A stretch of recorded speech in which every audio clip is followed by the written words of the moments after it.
The London Top Show is sponsored by खाता book. Business हुआ easy. खाता book app आपका ऐसा खाता है जो हर वक्त आपके साथ रहे, आपकी पॉकेट में ही। अब आप मुझे इस महीने का हिसाब SMS या WhatsApp से ही भेज सकते हैं। अरे ये तो बहुत अच्छा हुआ।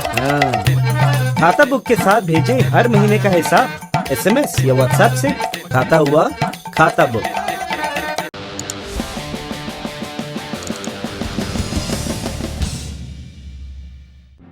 नमस्कार, सौरभ द्विवेदी नाम है हमारा और आप देखना शुरू कर चुके हैं दी लल्लन टॉप शो।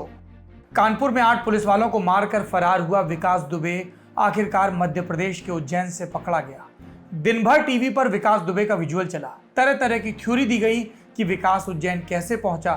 इन सब की बात करेंगे, लेकिन सबसे पहले आपको दिखाते हैं दिन का वीडियो।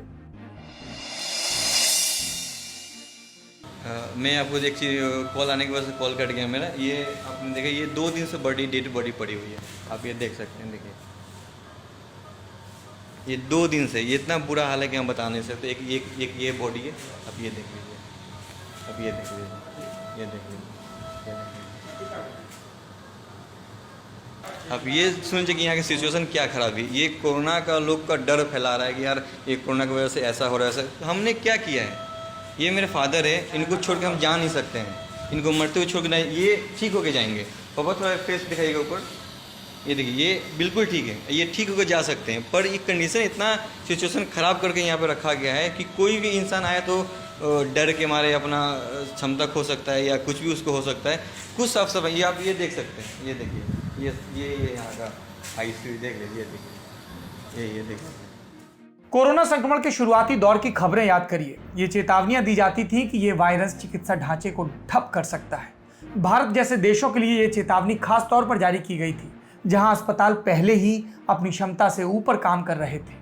लेकिन ये फरवरी मार्च की बात थी। 3 महीने बीत गए और तब जिस विभत्स स्थिति के बारे में चेताया गया था वो आज सच दिख रही है। ये वीडियो पटना के Nalanda medical college and hospital यानी कि NMCH का है। आपने देखा कि कैसे मरीजों के बीच ही शव रखे हुए हैं, शव जो कभी शरीर थे। जीवन के अलग अलग संकेत देने वाली मशीनें अब मृत्यु का ऐलान कर रही है, लेकिन किसी ने उन्हें बंद करने की जहमत भी नहीं उठाई। जो मरीज जिंदा हैं, उनके परिजनों के पास वीडियो बनाकर वायरल करने के अलावा कोई उपाय नहीं। इस वीडियो को बनाने वाले मणि सिंह राजपूत से हमारे साथी सुमित ने बात की। मणि ने बताया कि 7 जुलाई की रात 11 बजे वो अपनी भाभी के पिताजी को लेकर अस्पताल आए। यहाँ पर कुछ और लोग भी भर्ती थे। उनमें से एक मरीज की मौत कुछ घंटे के बाद मणि के सामने हो गई। वार्ड में पहले से एक और डेड बॉडी रखी थी। मणि ने दोनों शव हटवाने की काफी कोशिश की। बॉडी के साथ लगी मशीनें बंद करने तक कोई नहीं आया। डॉक्टर और नर्स भीतर नहीं आए। जो करना था मणि को बता दिया जाता। आगे मणि ने बताया कि वीडियो बनाने के बाद जब वायरल होने लगा तब 8 जुलाई की रात को 9 बजे एक बॉडी और रात 11 बजे दूसरी बॉडी हटाई गई। डेड बॉडी के साथ रहने पर कोरोना होगा कि नहीं ये तो नहीं पता, लेकिन एक मरीज कैसा अनुभव करता होगा जब उसकी ठीक बगल में दिन रात उसी बीमारी से मरे हुए व्यक्ति की लाश रखी हो, जिस बीमारी की वजह से वो अस्पताल आया। कहते हैं कि कोरोना में मानसिक ताकत की सबसे ज़्यादा ज़रूरत पड़ती है, लेकिन अस्पताल के लोगों को क्या इतना भी नहीं पता कि एक स्वस्थ आदमी जब लाशों के बीच रह रहा हो तो ठीक होने की ताकत कहाँ से लाएगा। पूरा स्टाफ गायब है। मरीज के मलमूत्र त्याग के लिए डायपर तक नहीं पहनाए गए। ऐसे में अस्पताल प्रशासन से और क्या उम्मीद रखी जाए। आपने मणि का बयान सुना, ये अपने आप में मुकम्मल है, लेकिन लल्लन टॉप ने पत्रकारिता का जो धर्म है कि सभी पक्षों की बात सुनी जाए, उसका पालन करते हुए NMCH का पक्ष जानने के लिए अस्पताल के अधीक्षक डॉक्टर निर्मल कुमार सिन्हा से बात की। डॉक्टर सिन्हा का जवाब था, ये प्रोसीजर में लगने वाली देर है। आगे उन्होंने कहा कि कोरोना से मौत के मामले में जो प्रोटोकॉल्स निर्धारित हैं वो सामान्य डेड बॉडी से अलग है। सामान्य व्यक्ति अगर डेड डिक्लेयर होता है तो डेथ सर्टिफिकेट बनाकर परिजन को देते हैं और मामला 15 से 20 मिनट में खत्म हो जाता है। कोरोना से हुई डेथ के मामले में हम डेड बॉडी परिजन को छूने नहीं देते। इन शवों के लिए हमारे पास ट्रेंड स्टाफ होता है जो कि PPE किट पहनकर इसे हैंडल करता है। कल यानी 8 जुलाई को हमारे यहाँ कोरोना से 8 मौतें हुई। सभी के साथ यही प्रोसीजर अपनाया जाना था। पहले डेड बॉडी को सैनिटाइज करते, फिर प्लास्टिक में रैप करते हैं और इसके लिए जानबूझकर हम आधे घंटे तक इंतज़ार करते हैं, क्योंकि आधे घंटे रुक जाने पर वायरस की ग्रोथ खत्म हो जाती है। मान लीजिए उसके बाद गलती से कोई छू भी गया उस डेड बॉडी से तो छूने वाले को कोरोना नहीं होगा या कम से कम संक्रमण की आशंका होगी। ये प्रक्रिया जटिल है। अब अगर 8 शवों की प्रक्रिया करनी है तो हमारे पास 4 लोगों की एक टीम है और उनके लिए परेशानी हो जाती है, करते करते थक जाते हैं। हम लोग कोशिश भी कर रहे हैं कि 1-2 टीमें और हो जाएं ताकि तेज़ी से शव को प्रोसेस किया जा सके। जहाँ तक वीडियो में दिख रहे शवों के साथ मशीनें चालू होने की बात है तो उन्हें ऐसे नहीं हटाया जाता, उसे पीपीई किट पहनकर ही हटाया जाएगा, फिर सैनिटाइज किया जाएगा। इस मामले में जो भी देर हुई वो प्रतिक्रियात्मक देर थी। इस अस्पताल में मेडिकल कॉलेज भी है। उसके एक छात्र ने लल्लन टॉप को नाम न छापने की शर्त पर बताया कि आप अस्पताल की बात कर रहे हैं, हमारे भी 2 साथी कोरोना पॉजिटिव हैं, लेकिन उन्हें हॉस्टल में ही रखा गया जबकि बाथरूम कॉमन है। ऐसे में बाकी मेडिकल स्टूडेंट्स संक्रमण के खतरे में हैं। हमने ये सवाल भी डॉक्टर निर्मल सिन्हा से पूछा। उनका जवाब क्या था? वो दोनों ठीक हैं, उनमें लक्षण नहीं है और अब तो सरकार की तरफ से गाइडलाइंस भी जारी हो चुकी हैं कि अगर मरीज में लक्षण नहीं होते तो वो होम क्वारंटीन रह सकता है। जहाँ तक कॉमन बाथरूम की बात है तो उसमें क्या किया जा सकता है? हॉस्टल में सभी के लिए सेपरेट बाथरूम की व्यवस्था तो नहीं हो सकती। अस्पताल पुराना बना है और हॉस्टल में तो कॉमन बाथरूम ही होते हैं। हम ये वीडियो दिखाकर एक भावुक सी बात कहकर आगे बढ़ सकते थे कि देखिए अस्पतालों में क्या हाल है शवों का और जीवितों का, लेकिन ये आपको पूरा वाकया विस्तार से लल्लन टॉप ने इसलिए बताया है ताकि आप समझ सकें कि जिस सिस्टम के भरोसे आप अपनी दुकानें खोल रहे हैं, कभी कभार पार्टी में जा रहे हैं, सब्जी लेने बाजार जा रहे हैं, वो सिस्टम पूरी तरह ठप हो चुका है। सरकारें ये कह नहीं रही लेकिन जता तो रही हैं कि सवारी अपने सामान की खुद जिम्मेदार है। अब चलते हैं दिन की सुर्खियों की तरफ। पिछले 24 घंटे में भारत में कोरोना संक्रमण के 24,879 नए मामले सामने आए। 487 मरीजों की मौत हुई और 19,547 लोग ठीक हुए। इन सबको जोड़ दें तो कुल मामले हो गए 7,67,296। मौत का आंकड़ा 21,129 और ठीक हुए 4,76,378। दूसरी सुर्खी, उत्तरी कश्मीर का बांदीपोरा जिला। बुधवार 8 जुलाई को यहां भाजपा नेता शेख वसीम बारी, उनके पिता और भाई की आतंकवादियों ने गोली मारकर हत्या कर दी। बीजेपी बांदीपोरा जिले के अध्यक्ष शेख वसीम बारी के साथ उनके भाई उमर सुल्तान और पिता शेख बशीर अहमद को आतंकवादियों ने गोली मारी। आतंकवादी उनकी दुकान में घुस आए जो कि घर में ही है। शेख वसीम बारी और उनके परिवार को पुलिस की सुरक्षा मिली थी। जम्मू कश्मीर की पुलिस ने कहा है कि सुरक्षा से जुड़े 10 कर्मियों को गिरफ्तार किया गया है। पुलिस का कहना है कि घटना के वक्त ये लोग मौके पर मौजूद नहीं थे। अहमद बारी ने 2014 का विधानसभा चुनाव निर्दलीय लड़ा था, हार गए थे। इसके बाद बीजेपी में शामिल हुए थे और बांदीपुरा में बीजेपी के बड़े चेहरे बनकर उभरे थे। बांदीपुरा पिछले कुछ सालों में तुलनात्मक रूप से शांत रहा। ऐसे में इस हाई प्रोफाइल मर्डर ने सबके कान खड़े कर दिए। इस पूरे वाकये पर कश्मीर के आईजी विजय कुमार ने कहा कि सीसीटीवी फुटेज देखने से लगता है कि हमले की पहले से प्लानिंग की गई थी। उन्होंने घटना के पीछे लश्कर तैयबा यानी एलईटी का हाथ होने की बात कही। भारतीय जनता पार्टी के राष्ट्रीय अध्यक्ष जेपी नड्डा से लेकर जम्मू कश्मीर के पूर्व मुख्यमंत्री उमर अब्दुल्ला तक तमाम बड़े नेताओं ने इस हत्या की निंदा की। इंडियन एक्सप्रेस अखबार ने सूत्रों के हवाले से बताया कि घटना के बाद मुख्य धारा के राजनेताओं के सिक्योरिटी प्रोटोकॉल का रिव्यू किया जाएगा। जम्मू कश्मीर में राज्यपाल शासन लागू होने और आर्टिकल 370 हटने के बाद बहुत से मुख्य धारा के नेताओं की सिक्योरिटी हटा दी गई थी या घटा दी गई थी। अब इसका रिव्यू होगा। तीसरी सुर्खी कोरोना वायरस से जुड़ी है। संक्रमण के मामले में दुनिया भर में भारत तीसरे नंबर पर पहुंच गया। इस बीच काफी दिनों बाद 9 जुलाई को केंद्रीय स्वास्थ्य मंत्रालय की तरफ से प्रेस कॉन्फ्रेंस हुई। इसमें गृह मंत्रालय और आईसीएमआर के प्रतिनिधियों ने भी हिस्सा लिया। स्वास्थ्य मंत्रालय के ओएसडी राजेश भूषण ने कहा कि प्रति मिलियन यानी हर 10 लाख की आबादी पर केस देखें तो दुनिया भर में ये अब भी सबसे कम है। WHO के मुताबिक प्रति मिलियन आबादी पर हमारे यहाँ 538 केस हैं। भारत के मुकाबले कुछ देशों में प्रति मिलियन आबादी पर यह संख्या 16-17 गुना ज़्यादा है। हमारे यहाँ प्रति मिलियन मौत की संख्या 15 है, जबकि कई देशों में ये 40 गुना ज़्यादा है। इसके बाद भूषण ने यह भी कह दिया कि हमने स्थिति को मैनेज किया है, हमारे हेल्थ इंफ्रास्ट्रक्चर पर बेवजह बोझ नहीं पड़ा और दबाव की वजह से ये चरमराया नहीं। सरकार के नुमाइंदों ने आंकड़ा तो बता दिया, लेकिन ये नहीं बताया कि जिन देशों से प्रति मिलियन के हिसाब से तुलना कर रहे हैं वहाँ प्रति 10 लाख पर जांचें कितनी हुई हैं। ये बात हमने आपको पहले भी बताई है। भारत को जांच की संख्या बढ़ाने की ज़रूरत है। अगली सुर्खी, कोविड-19 महामारी के दौर में छात्र छात्राओं का बोझ हल्का करने के लिए सीबीएसई बोर्ड ने कक्षा 9 से 12 तक के सिलेबस में 30% तक की कटौती की। मानव संसाधन विकास मंत्रालय ने इस बात के निर्देश दिए थे, लेकिन ये मुद्दा अब लाइमलाइट में आ गया और लाइमलाइट की वजह 2020-21 के सिलेबस में कक्षा 11 के पॉलिटिकल साइंस से कुछ टॉपिक्स का हटाया जाना। क्या है ये टॉपिक? फेडरलिज्म, सेकुलरिज्म, नेशनलिज्म और सिटीजनशिप जैसे टॉपिक। सोशल मीडिया की जनता चर्चा करने लगी कि इतने महत्वपूर्ण टॉपिक क्यों हटाए जा रहे हैं। तंज की शक्ल में बातें आई और फिर आया मंत्रालय का जवाब। मानव संसाधन विकास मंत्री डॉक्टर रमेश पोखरियाल निशंक ने कहा कि संकुचित तरीके से गलत नैरेटिव सेट करने के लिए सेंसेशन फैलाया जा रहा है। उन्होंने कहा कि सिर्फ यही टॉपिक नहीं है जो अगले साल की परीक्षा के सिलेबस से हटाए गए। अलग अलग विषयों को देखें तो पता चलेगा कि ऐसा हर विषय में हुआ।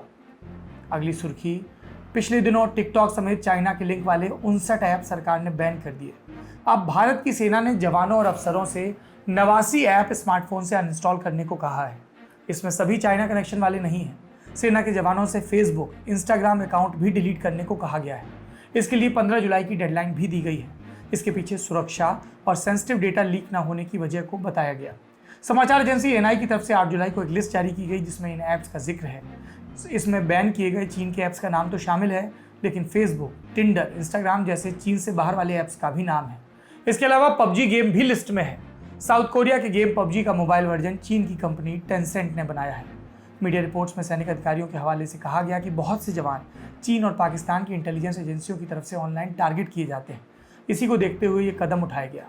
इससे पहले नवंबर 2019 को जारी एक एडवाइजरी में सेना की तरफ से साइबर अटैक का जिक्र करते हुए कहा गया था कि अहम पदों पर बैठे सेना के अफसरों को फेसबुक अकाउंट डीएक्टिवेट कर देना चाहिए और पॉपुलर मैसेजिंग ऐप व्हाट्सएप से दूर रहना चाहिए।